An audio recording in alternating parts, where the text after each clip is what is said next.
graça sois salvo, mediante a fé. Isto não vem de vós, é dom de Deus, não de obras, para que ninguém se glorie.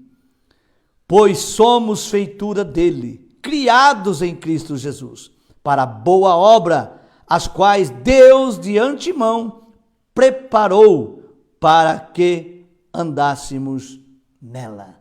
Glória a Deus. Romanos 5:20, aonde abundou o pecado, superabundou a graça. É isso aí, é um dos textos preferidos meu, no texto que o Alex colocou ali, né? Aonde abundou o pecado, superabundou a graça. Talvez estou aqui, né, falando com vocês por causa desse texto, né? Porque aqui, né, abundou o pecado, agora superabundou a graça de Deus.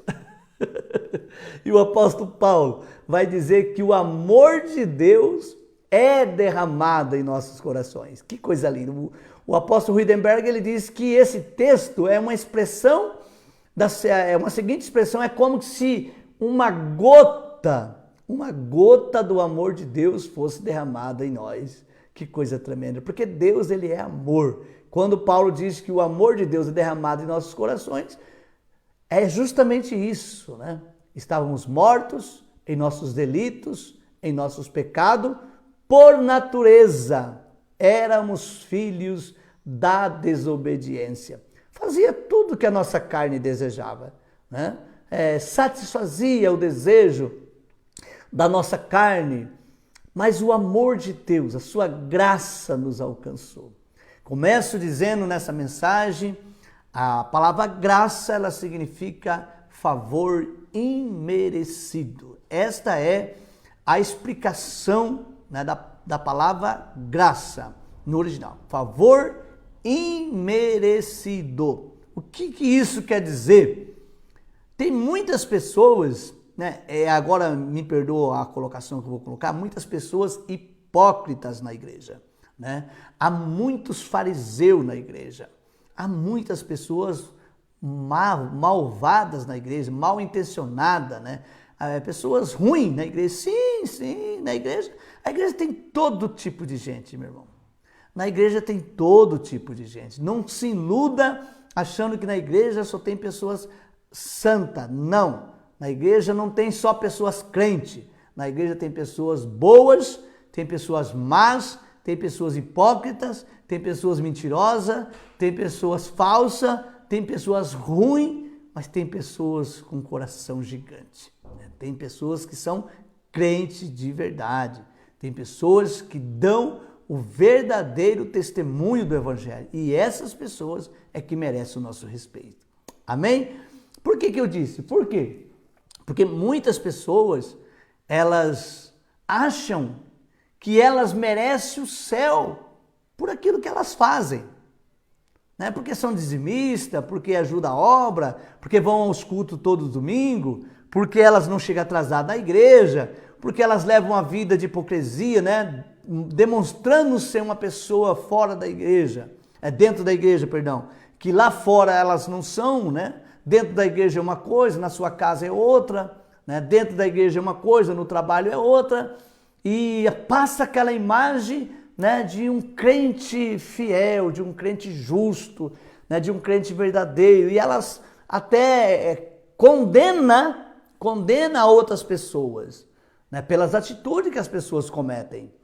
Eu sempre tenho dito que eu não posso mandar ninguém para o inferno e também não posso mandar ninguém para o céu. Até gostaria de mandar muita gente para o céu, mas não posso, né? Mas a palavra graça significa favor imerecido. Isso vem dizer que eu, você, nós não merecia. Não merecia a salvação. E aonde que nós vamos encontrar base para isso? Na palavra. O próprio texto que nós lemos, que nós acabamos de ler, esse texto de Efésios 2, Paulo, ele responde essa questão. Ele responde dizendo que antes a gente era filhos da desobediência. Fazia tudo que era de errado. E ele diz, olha, vocês estavam mortos em seus delitos e pecado. Era filho da ira de Deus. Como que alguém que está podre no pecado, como que alguém que é filho da ira de Deus, pode dizer, olha, eu sou um homem bom, eu sou uma mulher boa? Não. A única razão pela qual o homem será salvo é pela graça de Deus. Nenhum de nós merecia a salvação, mas Jesus Cristo, o Filho de Deus, ele morreu para que tenha vida e vida em abundância. Está escrito em João, capítulo de número 3, o verso é o de número 16. Porque Deus amou o mundo de tal maneira que deu o seu Filho unigênito, para que todo aquele que nele crê não pereça, mas que tenha a vida eterna. O verso 17 está escrito: Deus não enviou o seu Filho ao mundo para que o mundo fosse condenado por ele, mas para que o mundo fosse salvo por ele. O verso 18 do capítulo 3 de João: olha, quem crê no Filho de Deus já está salvo, mas quem não crê já está condenado. Esses 3 versículos é suficiente para que o homem entenda, né, a graça de Deus. Olha que colocou ali, qual é o texto-chave? Pastor, estou meditando. O texto-chave é Efésios capítulo 2, querido. Efésios capítulo 2, de 1 a 10. Pode meditar, né? Como você é pregador, vai bolando o seu sermão, depois me conta aí para mim o grande sermão. Eu tinha um amigo que ele era da Rocinha, no Rio de Janeiro, um grande pregador, a pessoa chamava ele de Profeta Matias. E ele chegava assim e falava para mim assim: pregador, qual é o grande sermão? Todo dia, onde ele me encontrava, qual é o grande sermão? Aí se eu falasse o texto, Efésios capítulo 2, ele falava assim: me dá uma explicação rapidinha. Ele gostava. Então, prepara aí seu sermão, depois me conta. Amados irmãos, a graça de Deus, ela é tremenda, tremenda. Pastor Davi Clava pregou uma mensagem um dia: a maravilhosa graça de Deus me alcançou. A graça, ela é maravilhosa, é um favor imerecido. Todos os homens nasciam, claro, depois do pecado de Adão e Eva, nascia debaixo de maldição. O homem nascia, todos que nasciam depois de Adão, nascem debaixo da maldição do pecado. E Romanos 3:23 vai dizer que todos pecaram e destituídos estão da glória de Deus. Isaías capítulo de número 59, o verso é o de número 2, diz que as nossas iniquidades faz separação entre nós e Deus. Romanos capítulo 6, o verso é o de número 23, o apóstolo Paulo diz que o salário do pecado é a morte, mas o dom gratuito de Deus é vida eterna em Cristo Jesus. Romanos 3, 10 e 11 diz que não há um justo sequer. Não há um justo sequer. Romanos de número 3, se eu não estiver enganado, agora não me lembro o versículo, vai dizer: seja todos os homens mentirosos e seja Deus verdadeiro. Acha para mim, Alex, coloca esse versículo na tela para nós aí. Acho que é Romanos 3 ou Romanos 3. Não lembro se o versículo é o 12 ou o 14. Que diz: seja todos os homens mentirosos e seja Deus verdadeiro. Significa que o homem é dependente de Deus. E então, todos que nasciam debaixo da maldição do pecado, mas está escrito no livro de Filipenses, capítulo de número 2, quando o apóstolo Paulo vai nos dizer a respeito de Cristo que ele abriu mão da sua glória, abriu mão de um trono de glória, não usurpou ser igual a Deus, mas ele desceu essa terra, se tornou um de nós, teve fome, teve sede, teve cansaço, humilhou-se a si mesmo. Que coisa tremenda. Tomando a forma de homem. Para Cristo, tomar a forma de homem foi uma humilhação muito grande. Por isso que ele diz: tomou a forma de homem, humilhando a si mesmo. Agora Jesus morreu na cruz e ressuscitou ao terceiro dia. O apóstolo Paulo vai nos dizer no livro de Colossenses, capítulo de número 2, Colossenses capítulo de número 2, o verso é o de número 14. O apóstolo Paulo vai dizer o seguinte, que ele rasgou a cédula Deixa eu pegar aqui só para vocês entenderem alguma coisa aqui que eu quero explicar. Vamos pegar aqui, isso daqui é a cédula. Isso aqui é a lista de pecado do pastor César, né? Claro que a minha lista de pecado vai dar pelo menos umas 40, mais do que isso. Obrigado, Alex. Romanos 3, 4, né? É isso daí. Romanos 3, 4, seja todos os homens mentirosos e seja Deus verdadeiro. É isso daí. Eu gosto muito desse texto. Embora a gente não aceite que a gente é mentiroso, mas nós mentimos para nós mesmos. Porque está escrito que enganoso é o coração do homem. É isso aí. Obrigado, Alex. Fica aí me ajudando aí. Marcos também, se quiser ajudar, quando quiser colocar as referências na tela, vai ajudar os irmãos aí a acompanhar, porque Amanhã com Deus é uma live diferente. Queridos, presta atenção. Vamos usar o exemplo dessa folha de caderno, que aqui que tinha alguns pedidos, algumas coisas. Aqui está o livro onde constava todos os meus pecados. Pecado que eu comecei a cometer desde quando me entendi por gente, quando era pequeno e comecei a entender o que era pecado, o que era certo, o que era errado, quando a consciência, né? Eu tomei posse da consciência, porque existe o período da inocência e da consciência. Então todos os meus pecados estavam nesse papel, todos estão nessa folha e é uma dívida que eu tenho que pagar. Essa dívida eu teria que pagar essa dívida de qualquer jeito. E essa dívida me afastava do meu Deus. O meu pecado fazia separação entre eu e Deus. Agora Cristo, ele morre na cruz. E o apóstolo Paulo diz que ele pegou a cédula, ele rasgou a cédula e cravou na cruz.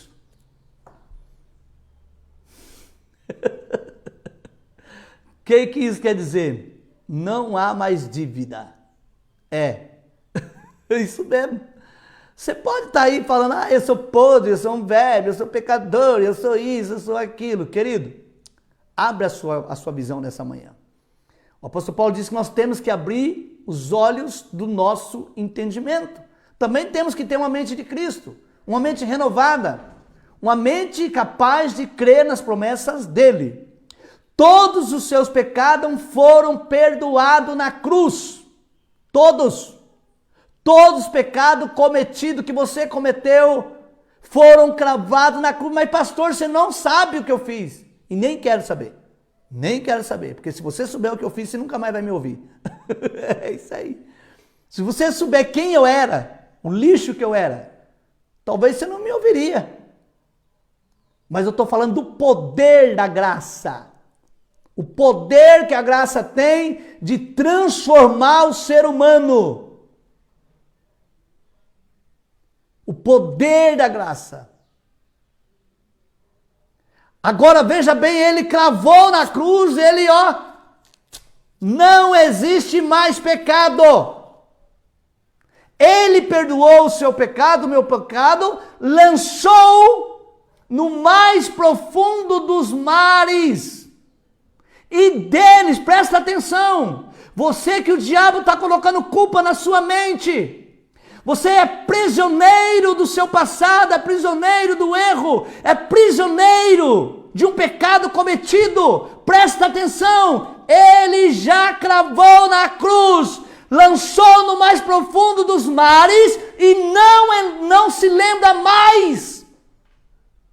Querido irmão, quando você ofende uma pessoa, quando você maltrata uma pessoa, agride uma pessoa, você tem que pedir perdão para a pessoa que você ofendeu, para a pessoa que você agrediu. Você ofendeu a santidade de Deus. Você agrediu a santidade de Deus com o seu pecado. Mas você se arrependeu.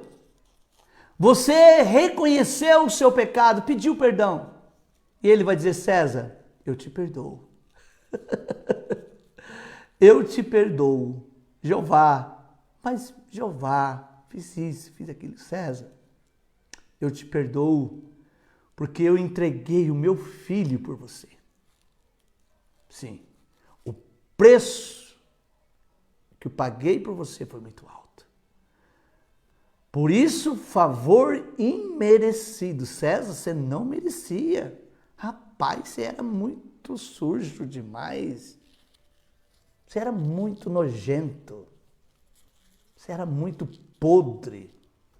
O seu pecado fedia, César, como trapo de imundícia. Mas o meu amor é tão grande por você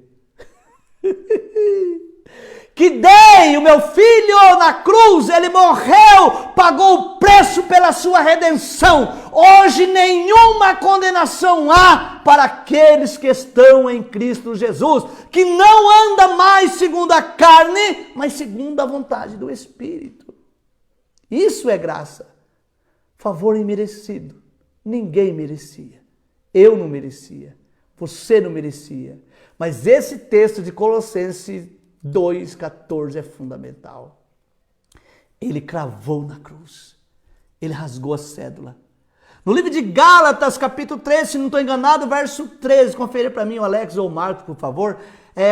Gálatas 3,13 vai dizer o seguinte, que ele fez-se maldição por causa das nossas maldições. Oh, querido, a cruz, só ladrão e malfeitor era crucificado.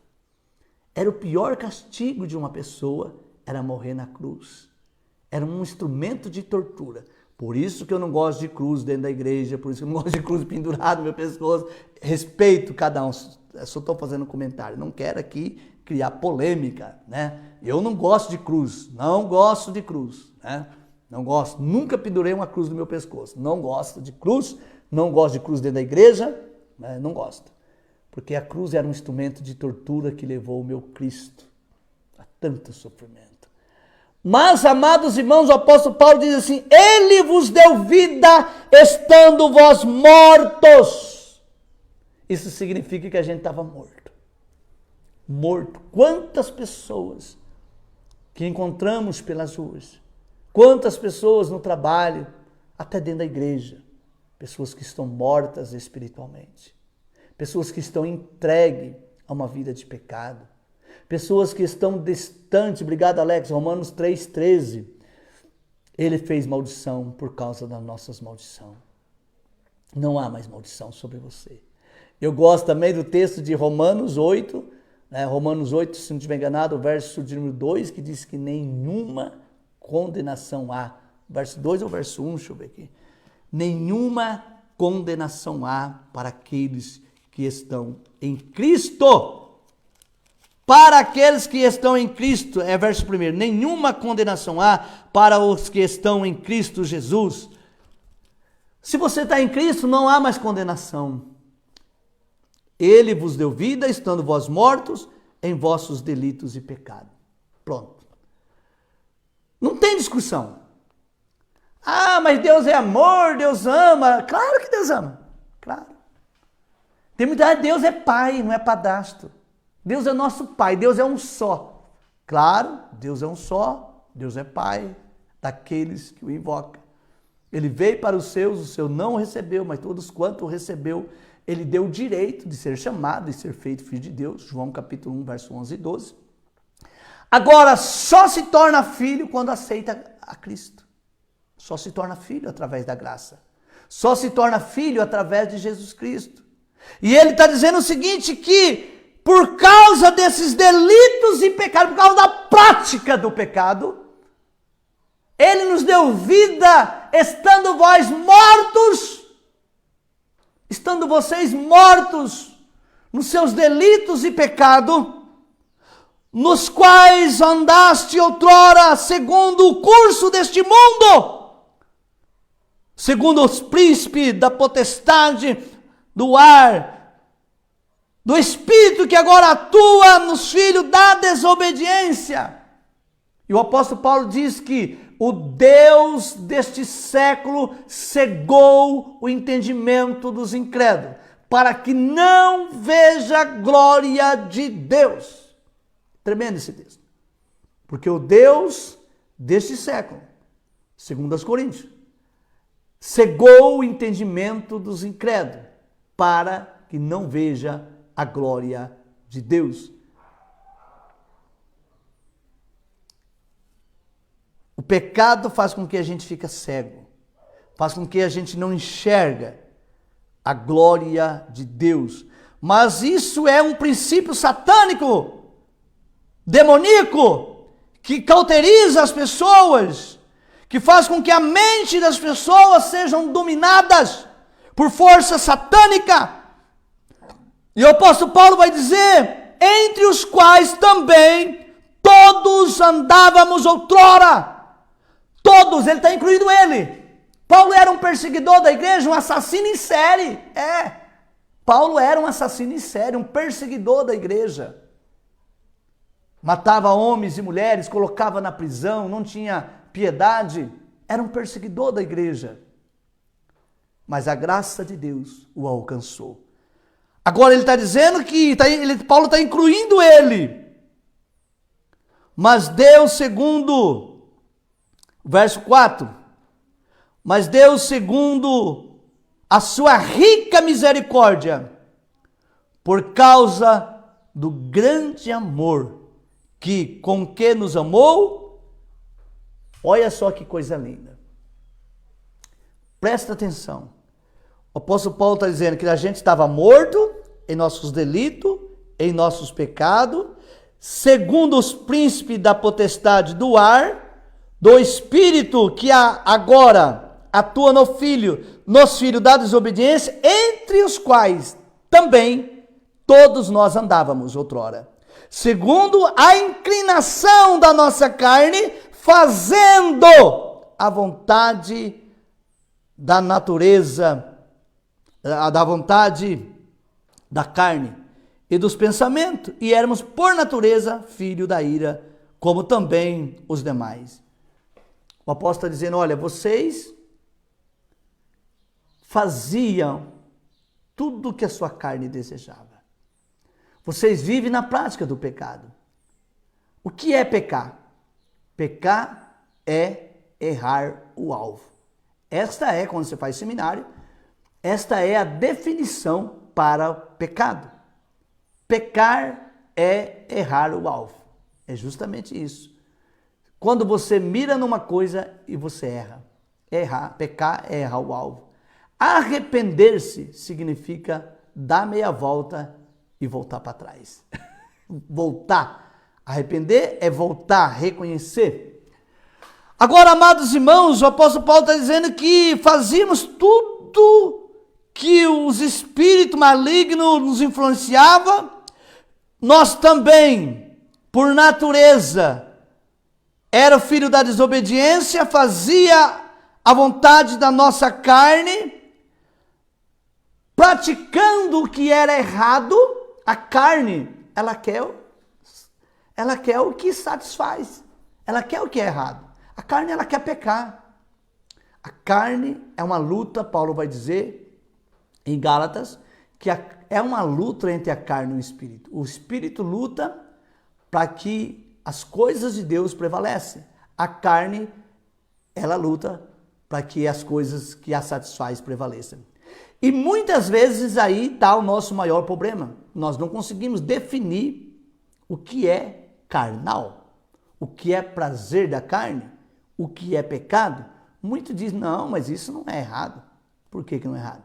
Porque está satisfazendo a sua carne. A carne, ela quer pecar o tempo todo. Por isso nós temos que mortificar nossa carne. Por isso nós temos que sepultar o velho homem, né? É uma luta constante, meu Marco está dizendo, é isso aí, é uma luta constante, todos os dias.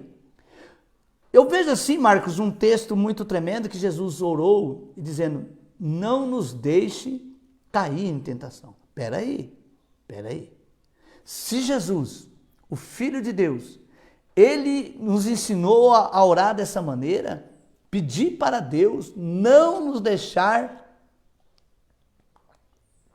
cair em tentação, então significa que essa carne aqui, ó, ela não se converte. Pronto, está explicado.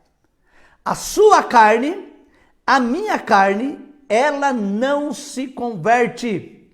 Paulo diz em Coríntios, 2 Coríntios, capítulo de número 12, verso de número 7 em diante, quando fala do espinho na carne, ele diz, olha, recebi uma revelação, tal, não quero entrar nesse mérito, mas eu vou, um pouquinho mais para frente. Por causa desta revelação, a qual não foi me permitido falar, vocês não estavam prontos, foi-me dado um espinho na carne para que a soberba não entrasse no meu coração. Foi-me dado um espinho na carne, mensageiro de Satanás que vieste para me esbofetear. Aqui está o mistério nessa palavra. Mensageiro de Satanás que vieste para me esbofetear. O que é esbofetear? Bater, machucar, bater com força. Eu vi uma expressão no grego que, se eu não estiver enganado, parece que é bater com força. Ó, bater com força, golpear com força, esmurrar. Quando você vê no MMA ou no boxe, a pessoa uma agredindo a outra, batendo, claro que é um esporte, vai batendo, batendo assim, daqui a pouco essa parte fica tudo cortada, essa região fica cortada e começa a sangrar. A ideia do texto original é essa: mensageiro de Satanás, que viesse para golpear, para esmurrar minha carne. Que coisa! É interessante, para esbofetear. Paulo está dizendo que a carne, ela apanha, todo dia. Todo dia. A nossa luta, ela é diária, meu irmão. Eu sou ex-alcoólatra. Tá indo já, eu parei de beber em 97. Eu nem sei quantos anos dá, sei, tá dando uns 24 já, eu acho. Então, muitos anos, você pensa que hoje a minha luta mudou? Claro que não. Faz 24 anos que eu luto contra a bebida. Nunca mais coloquei uma gota de algo na boca. Nunca mais bebi. Nunca mais entrei num bar. Nunca mais sentei numa rodinha para tomar cerveja, para tomar um champanhe, para tomar um vinho, para tomar qualquer bebida que seja. Mas eu sei que a minha luta, ela é até o dia da minha morte. Porque o encardido, como dizia o Padre Léo, o encardido, ele não desiste de você. Porque ele sabe o que você representa, você é valioso. E a minha luta, ela é diária, a minha guerra é diária. Mensageiro de Satanás que vieste para esbofetear, essa carne não se converte. E o apóstolo Paulo está dizendo isso, que fazia tudo que a carne pedia, de acordo com os desejos, de acordo com a vontade, por natureza. No verso 3, inclinações da nossa carne, fazendo a vontade da carne e dos pensamentos, e éramos por natureza filho da ira de Deus. É isso, é o que nós era. Aí alguns bonitão acham que é o tal. Você não era nada, você era um pecador sujo, um verme, para a sociedade um lixo. Para a sociedade um lixo, uma porcaria, um podre, que fedia, o meu pecado fedia. Aí, meu irmão, entra o verso 4, que é lindo. Mas Deus sendo rico em misericórdia. Aleluia! Glória a Deus! Lamentações 3:22 diz: a misericórdia do Senhor é a causa de não sermos destruídos.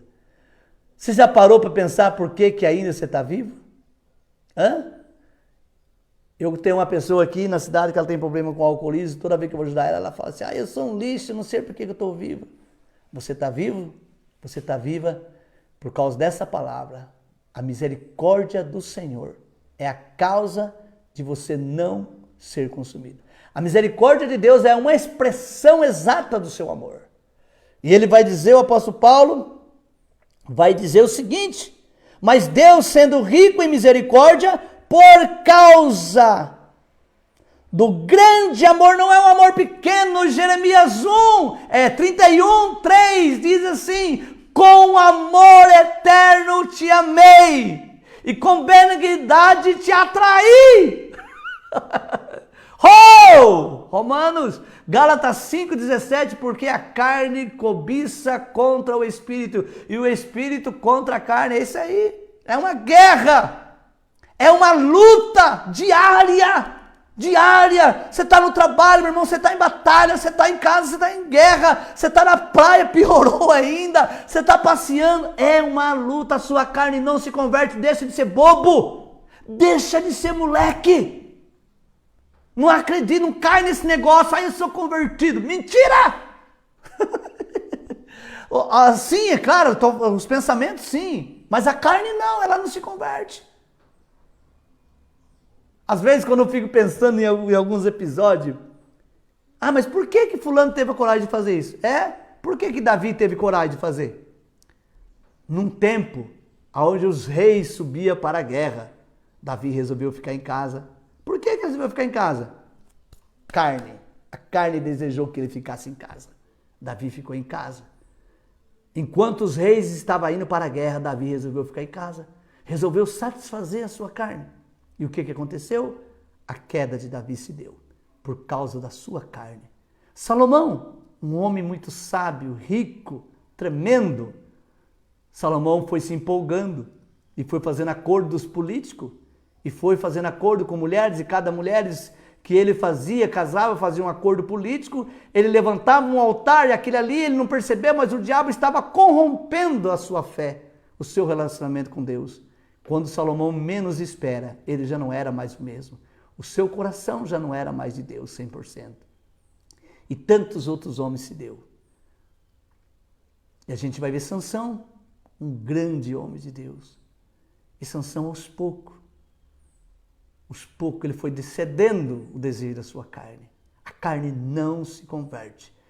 Eu gostaria que você ficasse com isso no seu coração. A carne não se converte. Então, pastor, como é que eu faço? Paulo buscou o Senhor uma vez, 2 vezes, 3. Então Deus chega para ele e diz: glória a Deus que as coisas que as coisas velhas já passaram e tudo se faz novo. Aleluia. É isso mesmo, pastora. Somos nova criatura em Cristo. Glória a Deus. E isso, Paulo buscou o Senhor e ele diz: olha, Paulo, a minha graça te basta. A minha graça te basta.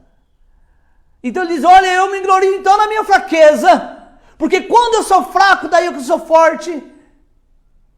Porque o poder de Deus aperfeiçoa na minha fraqueza. O homem que acha que é o tal está caminhando de mão dada para a sua queda, mas aquele que acha: Deus, tem misericórdia de mim, Senhor, não me deixa pecar, Senhor, não me deixa cair, Senhor, tem misericórdia de mim, Senhor, me ajuda a ser alguém melhor a cada dia, meu irmão. Isso se chama humildade, isso não se chama fraqueza, não, isso se chama humildade, isso se chama reconhecimento da dependência de Deus. A minha graça te basta, porque o grande amor de Deus, por causa do seu grande amor com o qual nos amou, e estando nós mortos em nossos delitos e pecado, e nos deu vida juntamente com Cristo, pela graça sois salvo. Estando mortos, Ele nos deu vida juntamente com Cristo. Quando isso aconteceu? Já estou encerrando. Hoje é noite de Santa Ceia. Quando nós falamos da ceia, nós falamos da morte de Cristo. Ele morreu, mas Ele ressuscitou ao 3º dia. E quando Ele ressuscita, querido, nós ressuscitamos com Ele. Estávamos também mortos nos nossos pecados. Não havia chance nenhuma para nós. Não havia chance nenhuma para mim e para você. Eu gosto muito de um texto do apóstolo João, o vidente de Patmos, que João, na ilha de Patmos, quando Deus deu a revelação para ele, João estava ali. No capítulo 5 do Apocalipse, João chorava muito. O texto vai dizer que ele chorava muito, desesperado. Ninguém era digno de abrir o livro, ou de ao menos olhar para ele. Mas um dos anciões disse para João: não chore, João. Eis aqui o leão da tribo de Judá, a raiz de Davi. Ele venceu para abrir o livro e para desatar o seu sete selo. O que eu quero destacar é a palavra: ele venceu. Sim. Ninguém era digno de abrir o livro. Não havia mais esperança. Não havia saída para o homem. Havia passado todas as dispensações. E agora, ele morreu. Ninguém era digno. Mas de repente, um dos anciões diz: João, ele morreu. Ele mesmo disse: estava morto, mas agora vivo. Aleluia! Apocalipse 1,18. Estava morto, mas agora estou vivo. Tenho nas mãos a chave da vida e da morte. Tenho a chave do inferno. Tenho poder para dar a vida e para tirar a vida. Ele venceu. Aleluia! Porque ele vive. Posso crer no amanhã. Porque ele vive, temor não há. Aleluia! Ele venceu. E ressuscitamos com ele. Agora, estou encerrando a mensagem. Verso de número 6. E juntamente com ele, pela graça sois salvos, e juntamente com ele, nos ressuscitou e nos fez assentar nos lugares celestiais. Em Cristo Jesus, nós já desfrutamos da nossa salvação. Tem muitas pessoas que terão problema com a doutrina do céu, porque elas acreditam num Cristo que não existe. Um Cristo que não existe. Me entenda. Aqueles que são crentes, salvos em Cristo Jesus, que entregaram a sua vida de fato para Ele e que adoram Jesus em espírito e em verdade, na beleza da tua santidade. Esses já desfrutam de uma vida com Cristo, ainda aqui nessa terra.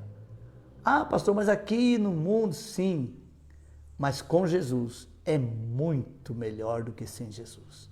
Aqueles que caminham com Ele já desfrutam da sua bondade, já desfrutam do seu amor, já desfrutam da sua misericórdia, já desfrutam da sua compaixão e mais, já desfrutam da sua presença. Verso 8. Porque pela graça sois salvo. Pela graça sois salvo. Mediante a fé. Você não será salvo por aquilo que você fez ou por aquilo que você deixou de fazer. Você será salvo por aquilo que o Filho de Deus já fez na cruz. Por aquilo que já foi feito, o preço já foi pago. Está consumado. Está acabado. O preço já foi pago. E ele está dizendo, porque pela graça sois salvo, mediante a fé. Isto não vem de vós, é dom de Deus. É de graça, mas não foi de graça. Não confunda a graça. Tem muitas pessoas que tratam a graça com banalização. Tem muitas pessoas que zombam da graça. Tem muitas pessoas cuspindo, vomitando na graça. Porque eles não é pela graça, só pela graça. Eu posso pecar. Aos 49 do segundo tempo, eu peço perdão para Deus e estou perdoado. Vai. Numa dessas idas e vindas, pode ser que não há mais tempo para você se arrepender. A graça, ela é de graça, mas não foi de graça. O preço foi muito alto. O preço da nossa redenção custou a vida de Jesus Cristo na cruz. E ele vai dizer no verso 9, não de obras. Fazer obras é muito bom para galardão. Mas as nossas obras não é capaz de salvar. Não. Você pode sustentar o orfanato, você pode evangelizar o dia inteiro, você pode orar o dia inteiro, você pode visitar o hospital do câncer, mas se você não se arrepender dos seus pecados, se o seu nome não estiver escrito no livro da vida, nada disso vai te adiantar.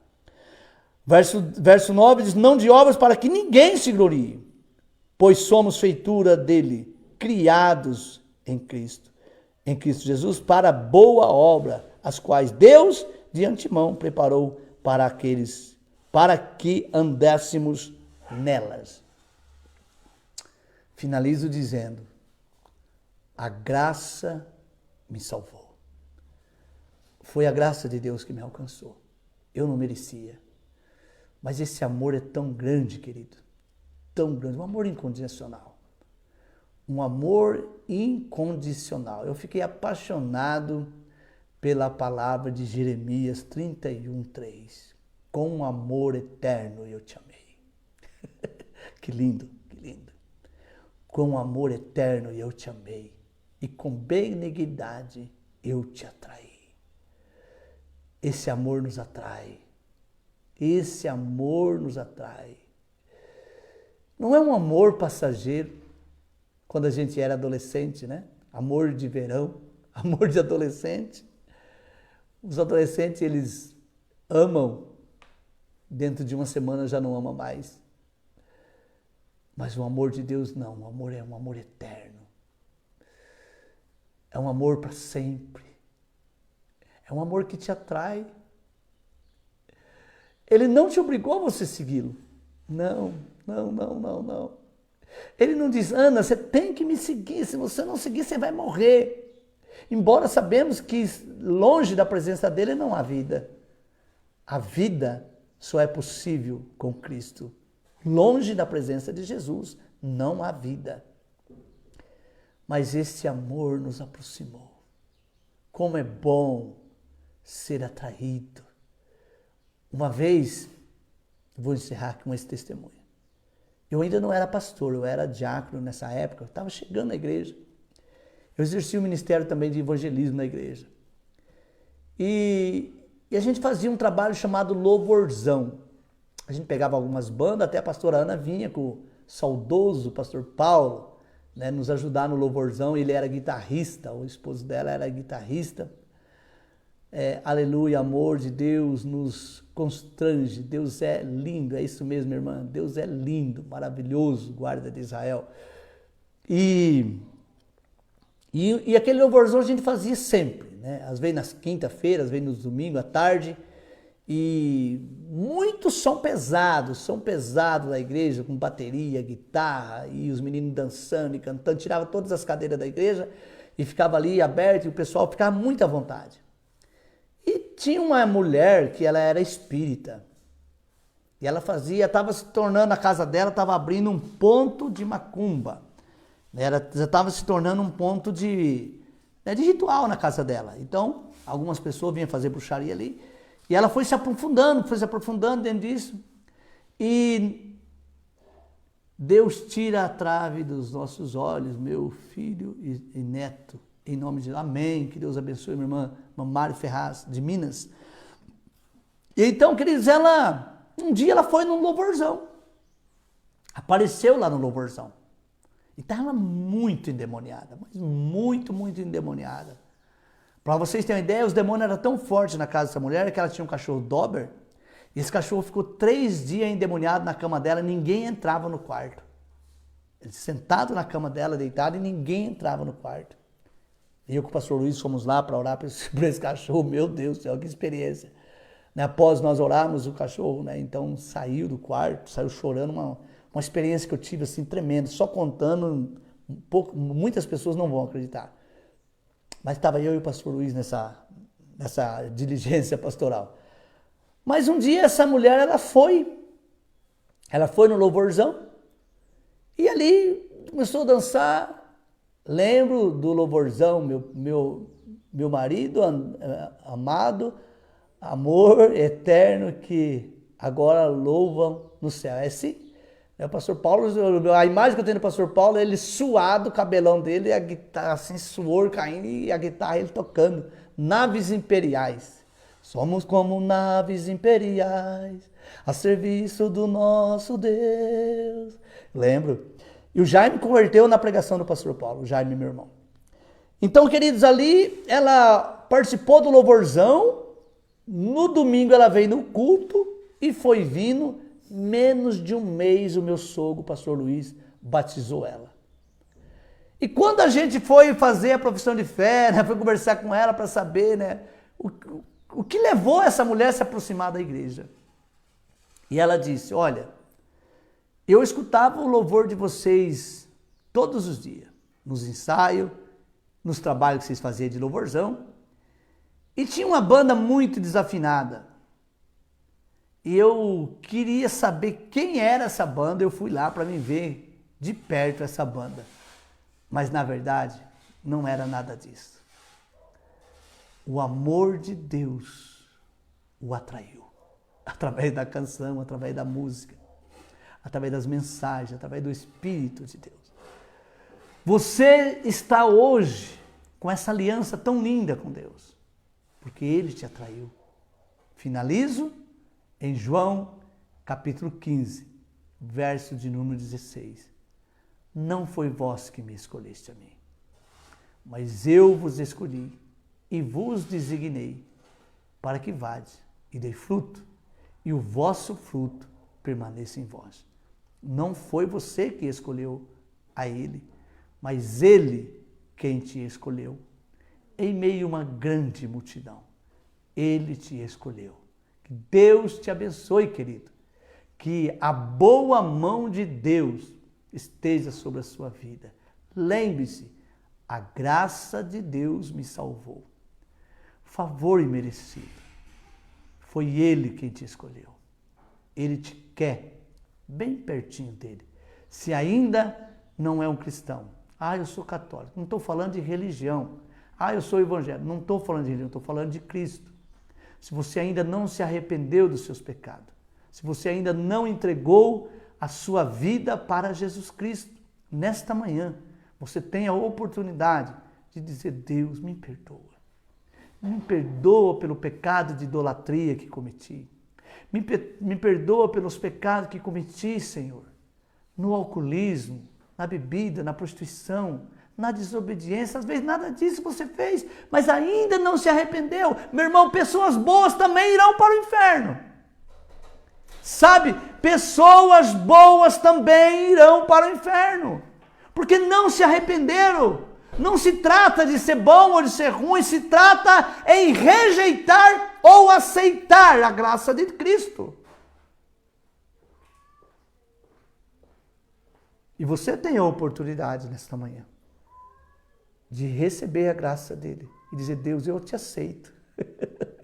Embora ele já te aceitou. Ele já te aceitou, você está aqui porque ele te aceitou. Entende? Ele te ama, ninguém te ama mais do que ele. Corra para os braços dele. Quer fazer isso? Coloca aí a palavra eu. Fala, pastor, eu aceito Jesus nesta manhã. Só coloca assim que eu vou orar por você. Tem que ser bem rápido, que eu vou encerrar a live. Se você quer aceitar Jesus nesta manhã, não uma religião, não, mas aceitar Jesus Cristo, Filho de Deus, como o único e suficiente Salvador, o único capaz de te levar para morar no céu. Não há outro caminho. Ele disse, eu sou o caminho, a verdade e a vida. Ninguém vai ao Pai a não ser por mim. Vamos orar. Oh, Jesus, obrigado, Pai. Pai querido, muito obrigado por mais esta manhã, Senhor, que estamos aqui falando da Tua graça. Não há nada mais tremendo, Senhor, do que a Sua graça. Não há nada mais maravilhoso que alegra o nosso coração do que a Sua graça, a Sua maravilhosa graça. Nós não merecíamos, estávamos condenados à morte, os nossos pecados havia separado nós de Ti, Senhor, mas a Tua graça nos alcançou. Estando nós mortos, em nossos delitos e pecados, Deus, por natureza, éramos filhos da desobediência, Senhor. Andávamos, meu Pai, de acordo com a inclinação da nossa carne. fazendo a vontade da nossa carne, seguindo os desejos, as concupiscências da nossa carne. Mas o teu amor nos constrange. Com amor eterno o Senhor nos amou, Senhor. O Senhor nos amou primeiro, do jeito que a gente era, do jeito que a gente é, o Senhor nos ama do jeito que somos. Imperfeitos, pecadores. Deus, os nossos pecados fedem diante da tua face. Diante das tuas narinas, o nosso pecado fede, Senhor.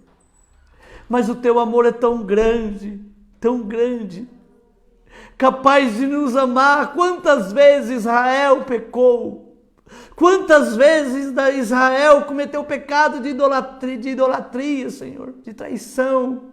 Quantas vezes Israel abandonou os seus caminhos seguindo os Balaíns, seguindo aos deuses de Baal, seguindo aos Astarotes, seguindo, Senhor, a tantos outros deuses, oferecendo seus filhos a Moloque, Senhor. Mas o Senhor diz para Israel: Israel, com amor eterno eu te amei. Kalai Mashurikas. Lai Shandarabassura Manábia Comenei. Com um amor eterno eu te amei, Israel. Você me traiu, você me abandonou, você me deixou, você me negou, você me desobedeceu. Você me trocou, Israel, por um Deus de barro, por um Deus de madeira. Mas com amor eterno eu te amei. E com benignidade, Israel, eu te atraí. Tu és meu. Tu és meu filho amado. Tu és minha filha amada. Não importa por onde andaste, não importa o que tu fizeste, mas continua sendo meu filho, continua sendo minha filha. Oh, querido irmão, sinta este amor de Deus no seu coração. Não é porque você é bom, não é porque você jejua, não é porque você é dizimista, não é porque você está todos os domingos, não é porque você toma ceia, não. É porque este amor te alcançou. Este amor te alcançou. A gente não merecia, não merecia. A gente não merecia. Obrigado, Pai, pela sua graça que me salvou. Amém? Obrigado, meus irmãos. Deus abençoe a todos que ficaram na nossa live deste domingo. Desejo um domingo de paz, um domingo de bênção, bom almoço agora para meus irmãos, bom culto para aqueles que vão na igreja à noite. Irmã Mari, irmão Marcos, irmã Sandra, irmã Márcia Leopis, irmã Beth lá de Curitiba. Tem uma irmã aqui de verde que não parece o nome dela aqui na fotinha. Eu não consigo. Escreve alguma coisa aqueles que estão na live para mim ver o nome. Tem duas pessoas que eu não consigo ver o nome, né? Não parece o nome para mim aqui. Né? Coloca alguma coisa, amém, ou né, alguma frase, só para mim ver quem é a pessoa, o nome, que não aparece. Enfim, Deus abençoe a todos, meus irmãos. Desejo um final de semana abençoadíssimo. Lembre-se, o amor de Deus te alcançou. A graça, ela é suficiente. Você não precisa de mais nada, porque pela graça você é salvo. Não se esqueça, tudo pode ser mudado através da oração, porque a oração não tem fronteira. A oração chega aonde a ciência não chega, aonde a medicina não chega, aonde a justiça da terra não chega. A oração chega porque ela não tem fronteira. Até a próxima. Nosso encontro agora marcado segunda-feira às 22 horas. Segunda, quarta, sexta e domingo às 9 da manhã. De segunda, quarta e sexta é às 22. Então os irmãos já vão aí, né, acostumando, né? E faço algumas também na outra plataforma, que não posso falar o nome, senão derruba aqui a live. Né? De vez em quando eu faço algumas lives lá e mando o link para os irmãos. Fique com Deus. Vamos encerrar. Bom domingo a todos.